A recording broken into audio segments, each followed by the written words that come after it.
Sarah Chen walked through the empty corridors of the human embassy building. Her footsteps echoed in the quiet halls. Tomorrow would be her last day representing humanity at the Galactic Council. Not because she was being replaced, but because there would be no more human representatives. She stopped at the large window overlooking the capital city of Nexus Prime. Thousands of alien species lived and worked together on this planet. The city sparkled with lights from 100 different technologies.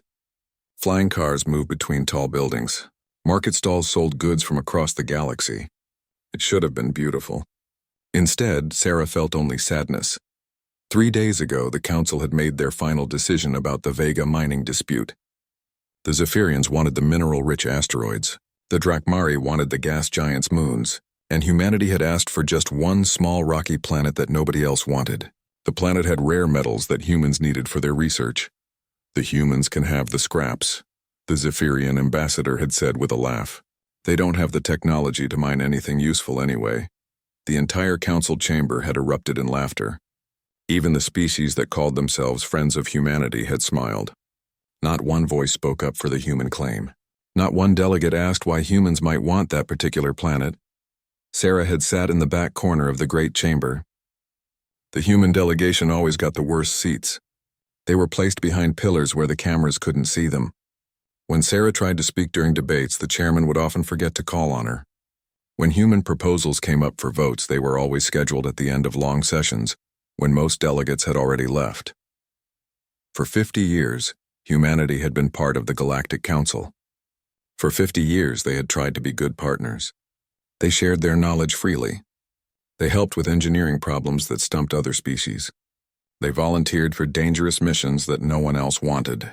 They even provided the maintenance crews for most of the Council's infrastructure. And what did they get in return? Jokes about their primitive technology. Comments about their short lifespans making them poor long-term partners. Assumptions that they were only good for manual labor and simple tasks. Sarah packed her personal items from her office. There wasn't much. A photo of Earth taken from space, a small plant from her home garden, a coffee mug with Galaxy's Best Species Relations written on it, a joke gift from her staff. She thought about the meeting 3 days ago. After the laughter died down, she had done something she had never done before. She had simply stood up and walked out. No angry words. No threats. No dramatic speeches. She had just left. Behind her, the debate had continued. The council members divided up the Vega system among themselves. They made plans for extraction and development. They talked about profits and territory.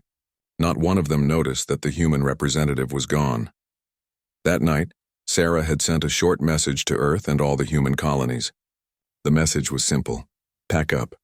We're leaving. She didn't need to explain why. Every human in the galaxy had their own stories of being ignored, dismissed, or treated like children. The scientist who solved the Altarian energy crisis but watched the Altarians take full credit. The engineer who designed the quantum gates that connected distant systems but was never mentioned in the history books. The doctor who created the universal vaccine that prevented plague outbreaks but was told it was just basic medical knowledge. Now, 3 days later, the great leaving had begun. On Kepler Station, the biggest trade hub in the galaxy, human technicians quietly finished their shifts and didn't come back the next day. They left behind detailed manuals and passwords. They transferred control of all systems to local authorities. Then they disappeared into the crowds of departing ships. On research stations across 12 solar systems, human scientists backed up their data and sent copies to the local administrators. They made sure all experiments were safely shut down. They left instructions for ongoing projects. Then they powered down their personal equipment and left. The human colonies didn't make grand announcements. They didn't cut off communications or shut down trade. They simply stopped participating in galactic civilization. The beacon transmitters that helped ships navigate went dark. The jump gates that connected distant regions displayed simple messages. Service no longer available. Thank you for your patronage. Sarah looked at her communication device. Messages were coming in from across the galaxy. Most were from humans confirming their departures. But some were from aliens who were starting to notice problems. A Thessarian captain reported that his ship's fuel couldn't be processed at Asteroid Station 7. The human crew had left. and no one else knew how to operate the exotic matter refineries. A Luxorian administrator on Paradise Colony complained that the waste management systems were failing. The human engineers who maintained them had vanished overnight. An Altarian scientist mentioned that the quantum communication network was developing strange delays. The relay stations in the outer systems weren't responding properly. Sarah smiled sadly. It was starting already. The galaxy was about to discover how much it really depended on the species it had dismissed as primitive. She picked up her bag and walked toward the door. In the main lobby, she met Captain Rodriguez, the head of the human embassy's security detail. He was supervising the last of the packing. "Everything ready, Captain?" she asked. "Yes, Ambassador. The transport leaves in 2 hours. All human personnel have been evacuated from Council territory. The building systems have been transferred to local control. Any messages from the Council?" Rodriguez shook his head. "Nothing official. A few individual delegates have asked about scheduling meetings, but no one seems to have noticed that we're actually leaving." Sarah wasn't surprised. The Council had always assumed humans would be there whenever they were needed. Like furniture or utilities, humans were taken for granted. They walked outside to the waiting transport ship. It was a human design, of course.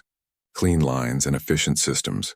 Nothing flashy or impressive looking, but it would run for decades without major repairs. Just like everything else humans built.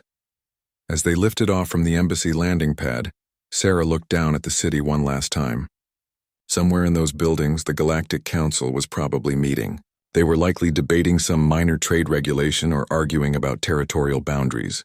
They would continue their meetings and debates, never realizing that the foundation of their civilization was quietly walking away. The transport climbed through the atmosphere and jumped to hyperspace. Sarah settled into her seat and closed her eyes. She felt tired but not angry. This wasn't revenge or spite. It was simply recognition that the relationship had never been what humans had hoped it would be. In her bag was a tablet containing the final human gift to the galaxy. Complete technical manuals for every system humans had built or maintained. Instructions for every process they had developed. Solutions to problems the galaxy didn't even know it had yet. It would be transmitted to all species once the humans were safely away. Sarah had left the tablet on her desk in the embassy. Someday, when the lights started going out and the ship stopped working, someone would find it. Maybe then they would understand what they had lost. The ship jumped through hyperspace, carrying the last official humans away from the galactic capital. Behind them, a civilization built on human innovation continued its daily routine, unaware that its foundation had just quietly walked away. The first sign of trouble appeared on Kepler, stationed exactly 1 week after the humans left. Commander Bexthai of the Altarian Trade Authority was reviewing the daily reports when his assistant rushed into his office. The young Altarian's blue skin had turned pale with worry. "Sir, we have a problem with the power grid," the assistant said, breathing heavily. "Sections 7 through 12 just went dark," Bexthai frowned. Those sections house the main commercial districts. Thousands of shops and restaurants. The financial trading floors where deals worth billions were made every day. "Have you contacted maintenance?" "That's the problem, sir. The maintenance crew was mostly human.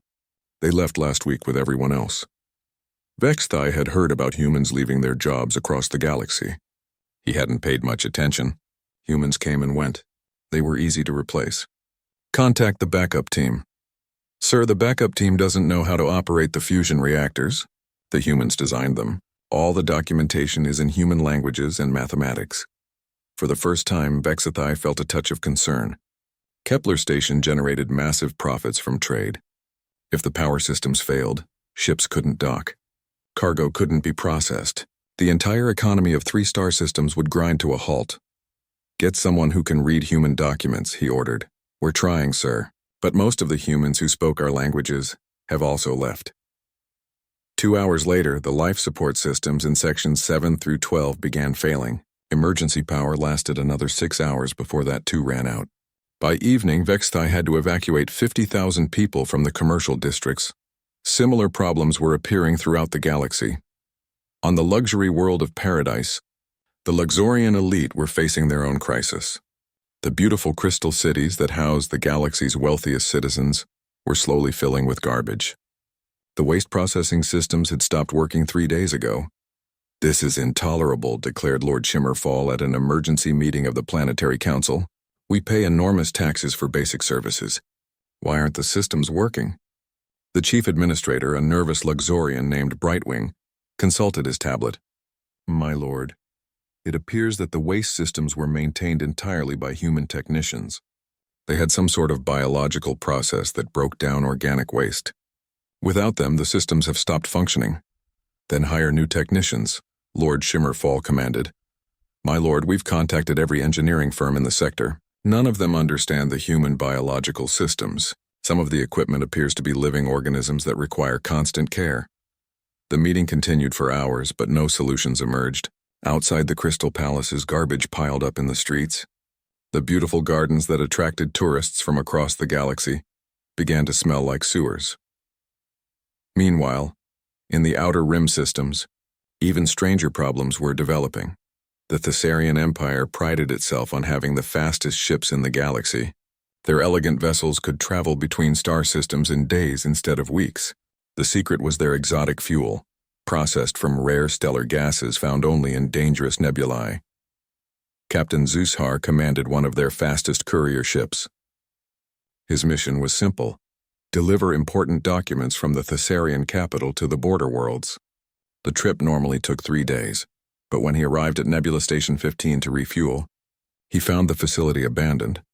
"This is Captain Zushar requesting immediate fuel service," he broadcast on all frequencies. A tired voice answered. "Captain, this is Station Manager Clicktuck. I'm afraid we can't provide exotic fuel service. The processing facility is offline." "Offline? Why?" "The human technicians who operated it left last week. They took all their equipment with them. We don't know how to process the stellar gases." Captain Zushar felt his confidence shaking.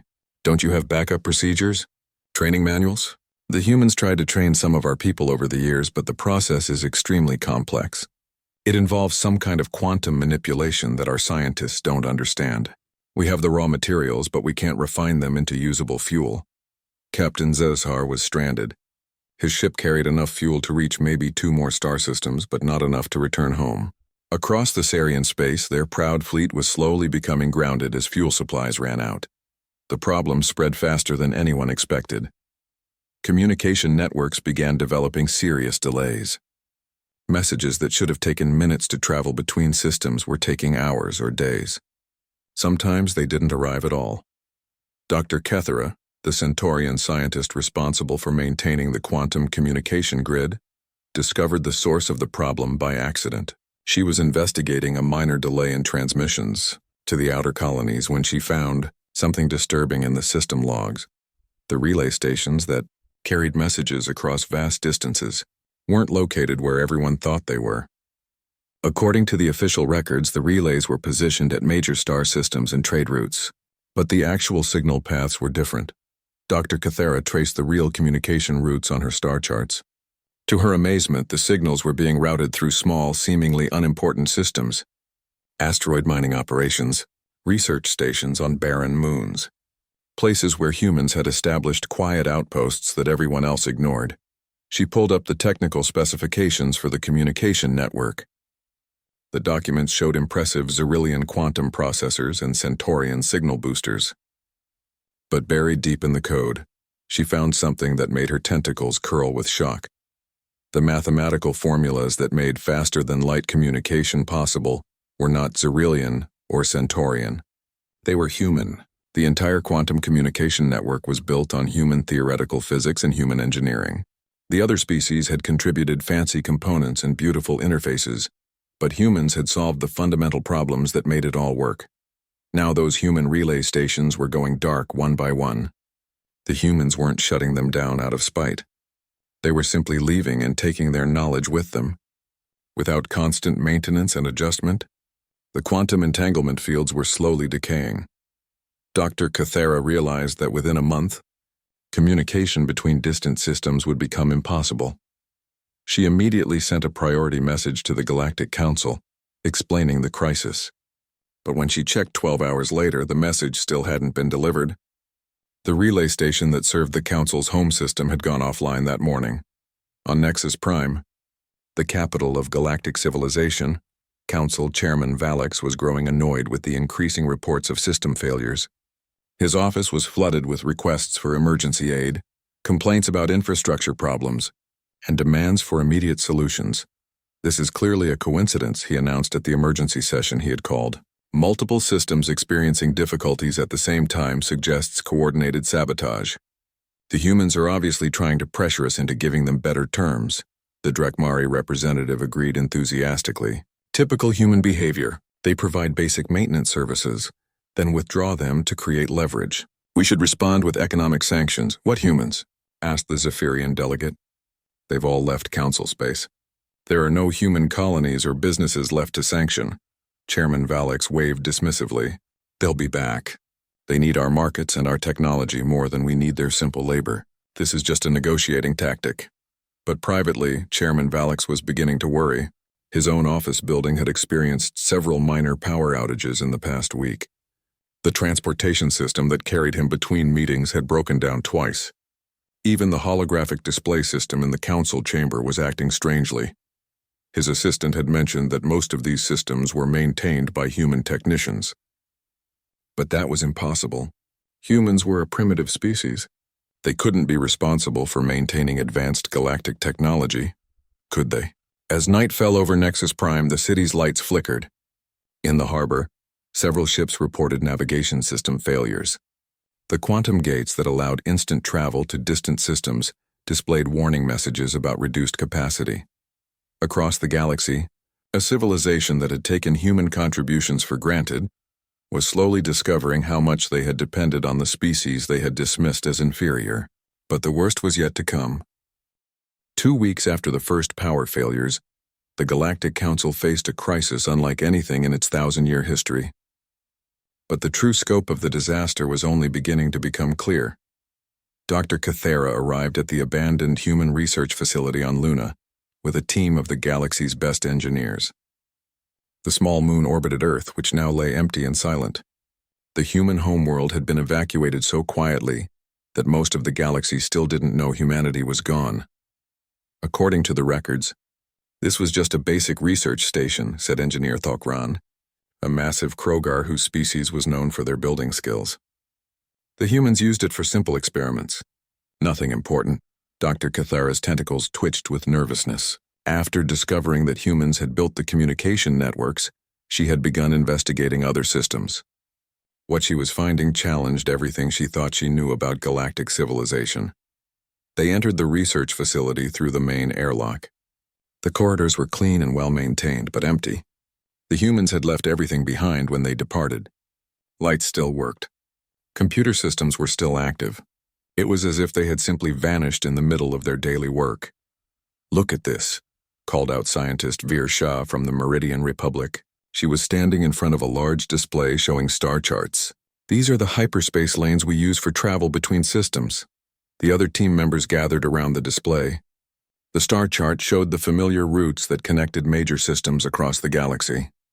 But there were additional markings that none of them recognized. Dr. Cathera touched the screen and new information appeared. Detailed mathematical calculations filled the display. Gravity measurements, stellar drift predictions, navigation safety protocols. "These aren't just star charts," she said slowly. "These are the original surveys that mapped hyperspace travel routes." "Look at the dates." Engineer Thokran leaned closer, his massive form casting shadows across the screen. "These surveys were done 300 years ago, long before most of our species joined the Council. And look at the signatures on the calculations," added scientist Veer Shah. "These are all human names." They moved deeper into the facility, finding laboratory after laboratory filled with equipment they didn't recognize. Computer terminals displayed research projects that seemed impossibly advanced. In one room they found the original design documents for the atmospheric processors that made thousands of planets habitable. "This can't be right," Engineer Thokran said, his voice confused. "The Vorthan Empire invented atmospheric processing. It's their greatest achievement." Dr. Cathera pulled up the official history files on her portable computer. According to galactic records, the Vorthans had developed atmospheric processing technology 400 years ago, but the documents on the human computers told a different story. The real research had been done by humans working in partnership with Vorthan scientists. The humans had solved the complex problems of atmospheric chemistry and biological integration. The Vorthons had provided the industrial capacity to build the large-scale equipment. But in the official records, only the Vorthons were mentioned. "There's more," said scientist Virsha from another laboratory. "Come look at this." They found her standing in front of a wall covered with blueprints and technical diagrams. The designs showed familiar equipment: gravity generators, fusion reactors, quantum computers, all the technology that made modern galactic civilization possible. "These are the original invention documents," she said, her voice barely above a whisper. "Everything. The artificial gravity we use on space stations, the fusion power that lights our cities, the quantum computers that run our economies. It's all here." Dr. Cathara felt her world shifting. But these inventions are credited to dozens of different species. The Altarians invented quantum computing. The Zephyrians developed fusion power. The Krogar built the first gravity generators. "Look at the dates," scientist Virsha said, "and look at the names on the research teams. Every major technological breakthrough of the past 500 years had human researchers listed as primary contributors. But in every case, when the technology was officially announced and credited, only the non-human partners were mentioned. They spent the next 6 hours going through the research archives. The pattern was consistent across every field of science and engineering. Humans had been the innovators, the problem solvers, the ones who figured out how to make impossible things work. But they had allowed other species to take the credit. "Why would they do this?" asked Engineer Thokran. "Why let others claim their achievements?" Dr. Cathara found the answer in a personal journal left by one of the human researchers. "We've learned that the other species respond better when they think the ideas come from their own people," the journal entry read. "If we propose a solution directly, they dismiss it as primitive human thinking. But if we quietly guide our partners to the same conclusion, they embrace it as their own brilliant discovery. We don't care about getting credit. We just want the problem solved and the galaxy to prosper." The journal went on to describe dozens of cases where humans had deliberately let other species claim credit for human innovations. They had done it to avoid diplomatic conflicts and to ensure their solutions were actually implemented. "They were managing us," scientist Virsha said with growing amazement. "For centuries, humans were quietly solving our problems and letting us think we were solving them ourselves." Dr. Cathara's communication device chimed with an urgent message. Back on her homeworld, the quantum computer networks had crashed. The Altarian scientists who supposedly invented the technology couldn't restart the systems. They were requesting human technical support, but there were no humans left to contact. Meanwhile, on the other side of the galaxy, Medical Chief Healer Soth Kai was facing his own crisis. The universal medical vaccines that prevented disease outbreaks across multiple species had stopped working. On Paradise Colony, 3 different alien species had fallen seriously ill. The symptoms were similar to ancient diseases that had been eradicated centuries ago. But the universal vaccines should have prevented any outbreak. Chief Healer Sothkai had flown to Paradise Colony as soon as the first cases appeared. What he found in the human medical facilities there shocked him. "Look at these research logs," his assistant junior healer Kitsha said while reviewing the human medical computers. They were updating the vaccine formulations every month. Every month. But the vaccines were perfected decades ago. Apparently not. According to these files, the diseases were constantly evolving. The humans were tracking genetic changes in thousands of pathogens and updating the vaccines to counter new variations. Chief Healer Soth Kai felt a chill run through his scaled body. "You mean the vaccines only worked because humans were constantly improving them?" "It looks that way. And sir, there's something else. These research notes mention outbreak predictions. The humans were modeling disease evolution and preparing vaccines for illnesses that don't exist yet. According to their models, without constant updates to the vaccine formulations, we can expect 17 different plague outbreaks across the galaxy within the next 6 months. Chief Healer Soth Kai looked at the complex research displayed on the human computers. The mathematical models were beyond anything his medical school had taught him. The biological processes described in the research files used scientific principles he had never heard of. The medical vaccines that had protected galactic civilization for decades weren't ancient, perfected technology. They were cutting-edge research that required constant human supervision and updating. and the humans who maintained them were gone. As reports of system failures poured in from across the galaxy, a few species began to understand the truth. Humanity hadn't been the junior partners in galactic civilization. They hadn't been the maintenance workers and simple laborers that everyone assumed.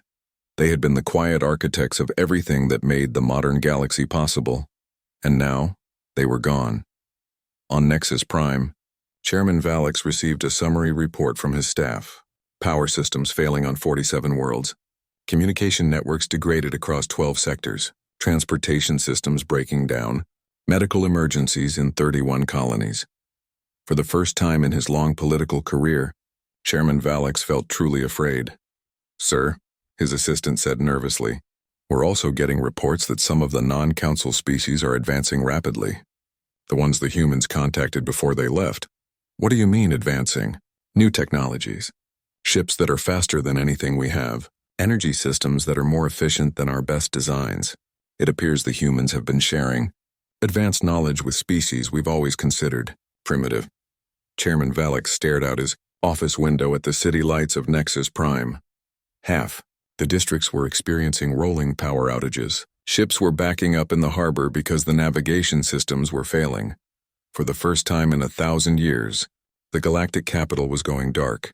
And somewhere out there, humanity was building a new civilization with partners who valued their contributions. The emergency session of the Galactic Council convened in near darkness.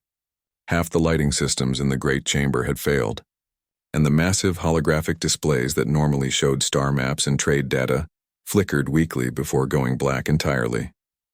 Chairman Valix stood at the central podium, but his usual commanding presence was gone. The proud leader who had dismissed human contributions just weeks ago now looked tired and desperate. "Fellow council members," he began, his voice echoing strangely in the partially darkened chamber, "we face the greatest crisis in our civilization's history, not from war or natural disaster, but from our own failure to recognize the value of our human partners." Angry voices erupted from the delegates. The Drakmari representative slammed his scaled fist on his desk. "This is sabotage. The humans are trying to force us into better terms by destroying our infrastructure." "What infrastructure?" shouted back the Thessarian delegate. Her normally elegant voice was sharp with panic. "My people's entire fleet is grounded. We can't process fuel for our ships. Our stellar trade empire has collapsed overnight." The Altarian trade minister stood slowly. His blue skin looked pale in the dim lighting. "Kepler Station has been evacuated. The commercial districts are uninhabitable.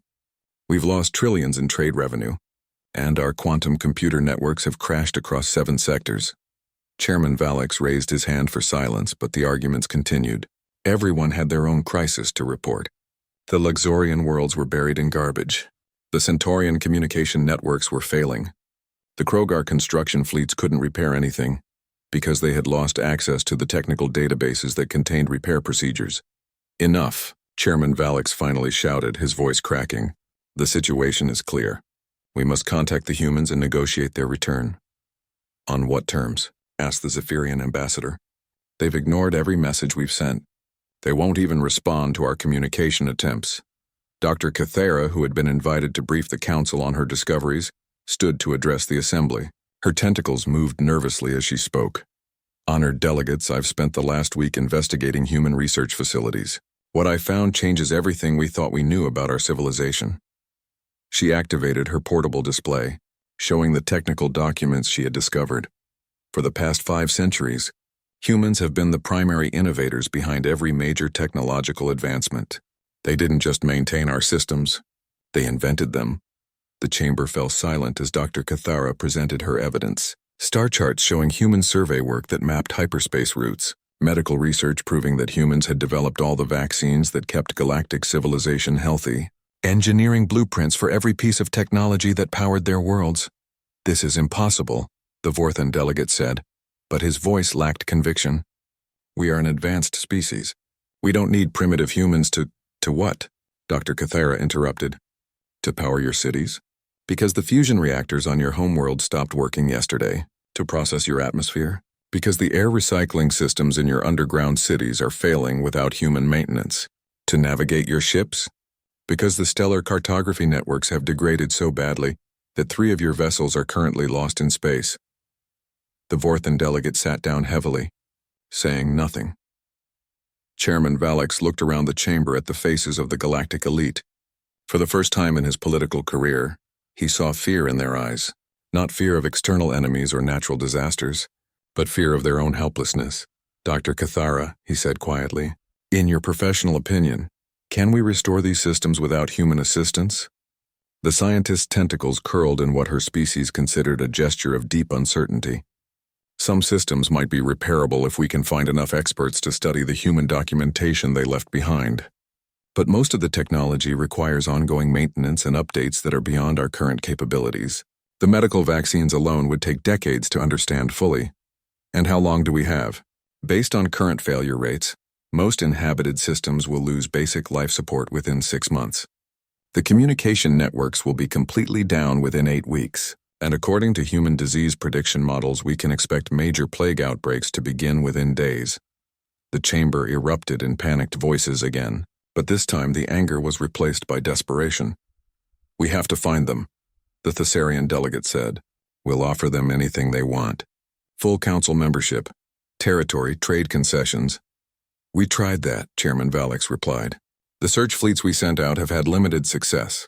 The humans have gone dark across most of their former territories, and when we do locate them, he gestured to his aide, who activated a recording device. A familiar voice filled the chamber. Ambassador Sarah Chen.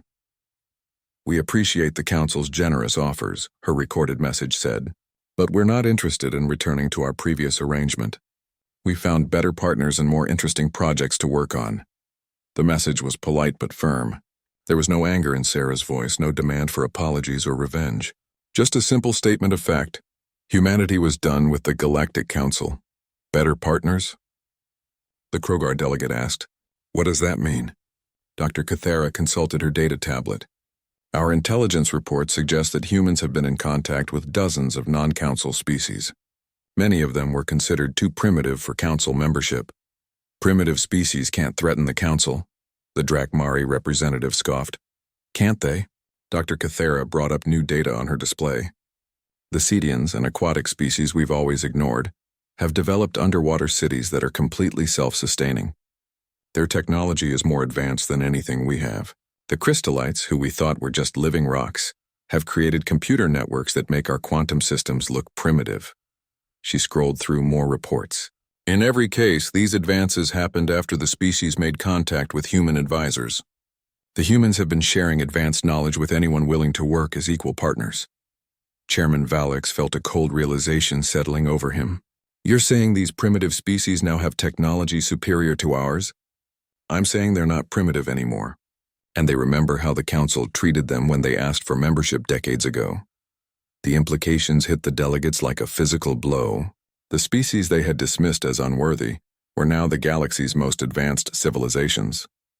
And they had human backing. We have to do something, the Luxorian representative said desperately. Our people are suffering. Our economies are collapsing. Military action? Suggested the Drakmari delegate. With what ships? The Thessarian representative laughed bitterly. Half our fleet can't leave port because the fuel processing systems don't work. The other half can't navigate reliably because the beacon networks are failing. Chairman Valix looked around the chamber at the desperate faces of the galactic elite. Species that had ruled star systems for thousands of years were suddenly helpless, without the quiet support they had taken for granted. There is one option, he said slowly. We could surrender. Surrender. Multiple voices shouted. Not to enemies, Chairman Valix clarified. To reality. We could admit that we were wrong. We could acknowledge that humans were our equals, not our servants. We could ask them to return as full partners, not junior members. The chamber fell silent. For species that had spent centuries believing in their own superiority, the idea of admitting error was almost unthinkable. And if they refuse? Asked the Centaurian delegate. Chairman Valix looked at the darkening chamber around them. Outside they could hear the sounds of emergency vehicles responding to yet another infrastructure failure. Then we learn to live in the dark, he said quietly, because without them that's where we're headed. As if to emphasize his point, the remaining lights in the council chamber flickered and went out, leaving the most powerful beings in the galaxy sitting in the shadows of their own arrogance. In the darkness, they could hear the distant sounds of their civilization slowly falling apart. 6 months after humanity's quiet departure, the Galactic Council met by candlelight in the ruins of their once magnificent chamber. The great dome that had housed 1,000 years of political debate was dark and cold. Emergency heating barely kept the temperature above freezing. Chairman Valek sat at a simple wooden desk writing reports by hand. The electronic systems that had once managed the affairs of countless worlds had failed weeks ago. His staff worked with paper and ink, technologies that most species had forgotten existed. "Sir," his assistant said, approaching with a handwritten message, "we have the final damage report." Valek took the paper and read it slowly. The numbers were worse than he had expected. 73 worlds had lost basic life support systems. 42 star systems were completely isolated, their communication networks dead. The economic collapse had left trillions of beings without work, trade, or hope. "How many species have requested emergency aid from the new alliance?" he asked. 37 so far this week, his assistant replied. "The Cedian Crystallite Coalition is providing support to anyone who asks. Their ships are more advanced than anything we had even at our peak." Valek nodded grimly. The species that the Council had once dismissed as primitive now ran the most powerful civilization in the galaxy, and they were generous with their help, offering food, medical supplies, and technical assistance to anyone in need. They just wouldn't deal with the Council itself. "Any response to our latest communication?" "Yes, sir." Ambassador Chen sent another message. Valek had been trying to reach Sarah Chen for months. His messages had grown increasingly desperate as the crisis deepened. He had offered everything he could think of: territory, resources, complete political control. But Sarah's responses had remained politely unchanging. "What does she say this time?" His assistant handed him another piece of paper. Sarah's message was short and simple. As always. "The Council is welcome to apply for associate membership in the Galactic Cooperative once you have demonstrated your commitment to equal partnership. Individual species are welcome to join us at any time as full members." Valek crumpled the message in frustration. The Galactic Cooperative was the new alliance that humans had formed with their primitive partners. It was everything the old Council had claimed to be: democratic, fair, and focused on mutual benefit rather than hierarchy. And it was completely unwilling to accept the Council as anything more than junior members. "Sir," his assistant said nervously, "there's something else. The Altarian Republic voted yesterday to withdraw from the Council and apply for cooperative membership." Valek felt his heart sink. The Altarians were the third major species to abandon the Council this month. The Thessarians had left when their stellar empire collapsed. The Centaurians had withdrawn after the communication networks failed completely. "How many members do we have left?" he asked. 18 species still claim Council membership, but only 7 are actively participating in government functions. Valek looked around the empty chamber. Where thousands of delegates had once debated the affairs of the galaxy, only a handful of species remained, and most of them were arguing among themselves about who was responsible for the disaster. A commotion outside the chamber caught his attention. Heavy footsteps echoed in the corridor, followed by angry voices. The doors opened to admit the Drakmari delegation, but they weren't alone. Behind them walked Captain Maria Santos, wearing the simple blue uniform of the Galactic Cooperative. Valek recognized her from the intelligence reports. She was one of the human officers helping to coordinate aid shipments to struggling worlds. "Chairman Valek," the lead Drakmari delegate said formally, "we have made our decision. The Drakmari hegemony is withdrawing from the Galactic Council and applying for membership in the Cooperative." Valek stared at the Drakmari delegation. They had been among the most vocal critics of human involvement in galactic affairs. Their military had actually threatened to attack human colonies just months ago, but you said humans were primitive. You called them barely better than maintenance drones. The Drakmari delegate's scales flushed with what Valek recognized as embarrassment. "We were wrong. Captain Santos and her team helped us restore power to our home worlds. They shared agricultural technology that will feed our people for generations. They asked for nothing in return except that we treat other species with respect." Captain Santos stepped forward. "Chairman Valek, I'm here to offer the Council one final opportunity." "What opportunity?" "Dissolution. If you formally dissolve the Galactic Council and acknowledge the harm it caused through its hierarchical structure, Individual member species will be eligible to apply for cooperative membership immediately. Valix felt anger rising in his chest. You want us to admit we were wrong about everything? No, Captain Santos said calmly. We want you to admit that the idea of superior and inferior species was wrong. That treating some beings as more valuable than others was wrong. That claiming credit for other people's work was wrong. And if we don't? Captain Santos gestured around the failing chamber. Then you continue as you are. The cooperative will continue providing humanitarian aid to any world that requests it, but the Council as a political entity will remain isolated. Valix looked at the few remaining delegates scattered around the chamber. Most of them were staring at Captain Santos with expressions of hope. They wanted to join the new alliance.